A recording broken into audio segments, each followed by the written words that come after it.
ഇന്ന് തന്നെ ഡൗൺലോഡ് ചെയ്യൂ. കാണൂ നിങ്ങളുടെ ഫേവറേറ്റ് ഷോസ്. നീയും നിന്റെ ഭർത്താവും കൂടി സന്തോഷിച്ച് ചുറ്റിക്കറങ്ങി നടക്കുന്നത് ഞാൻ എന്റെ കണ്ണുകൊണ്ട് കണ്ടു. ഭർത്താവ് ഭാര്യക്കുട്ടി അല്ലാതെ വേറെ ആരെ കുട്ടിയാ നടക്കേണ്ടത്?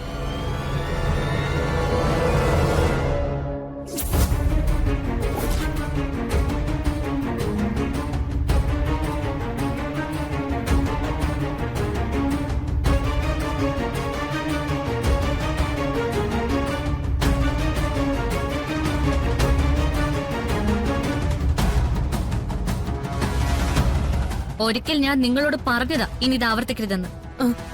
രാധിക, അത് ഞാൻ ഇവനെ പറഞ്ഞു വിടാൻ വേണ്ടി. രണ്ടുപേരുടെയും വിശദീകരണമൊന്നും എനിക്കറിയേണ്ട ആവശ്യമില്ല.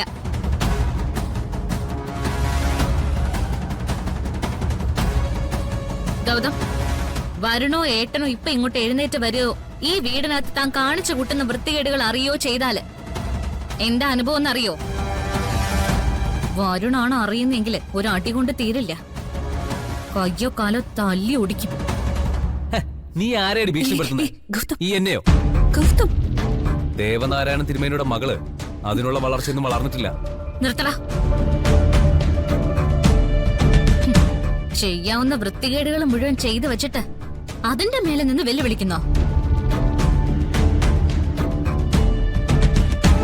നീ പറയുന്നതിന്റെ ഉദ്ദേശം എന്താന്ന് എനിക്ക് വ്യക്തമായിട്ട് മനസ്സിലായി. ഞാനിപ്പോ അവരെ ആരെങ്കിലും വിളിച്ചു കൂട്ടിയാ അത് ഈ നിൽക്കുന്ന ഏട്ടത്തെ ബാധിക്കും. അത് ഈ കുടുംബത്തിന് വലിയ നാണക്കേടും ആവും. അതുകൊണ്ട് ഞാനിത് ചെയ്യില്ലാന്ന് നീ പ്രതീക്ഷിക്കുന്നുണ്ട് അല്ലേ?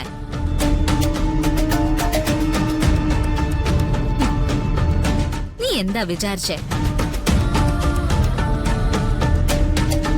അങ്ങനെയല്ലാതെ എനിക്ക് പ്രശ്നം കൈകാര്യം ചെയ്യാൻ അറിയില്ലേ? നിനക്കൊക്കെ ഒരു തോന്നലുണ്ട്. നീയും നിന്റെ അച്ഛനും വിചാരിച്ച കൊറേ ഗുണ്ടാ സംഘങ്ങളെ കിട്ടും. നിങ്ങൾ പറയുന്നവരെയൊക്കെ അവര് കൊന്നിരിക്കുന്നു. കൊറേക്ക് അതില് സത്യമുണ്ട്. പക്ഷേ ഏട്ടനോട് ഞാൻ ഏട്ടന്റെ ഭാര്യയെ വേറൊരുത്തും തൊട്ടു എന്ന് പറഞ്ഞാല്, ഏട്ടത്തിക്ക് ഇങ്ങനൊരു ബന്ധമുണ്ടെന്ന് വരുണോട് പോയി പറഞ്ഞാല്, ഇവിടെ വെച്ചല്ല ലോകത്തിന്റെ ഏത് മൂലയിൽ നീ പോയി ഒളിച്ചാലും അവിടെ വന്ന് കണക്ക് തീർക്കും വരും.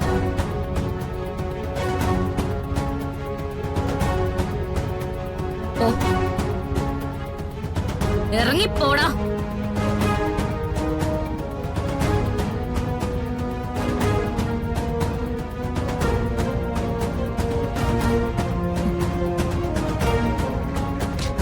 നിങ്ങൾ നന്നാവാൻ തീരുമാനിച്ചിട്ടില്ലല്ലേ?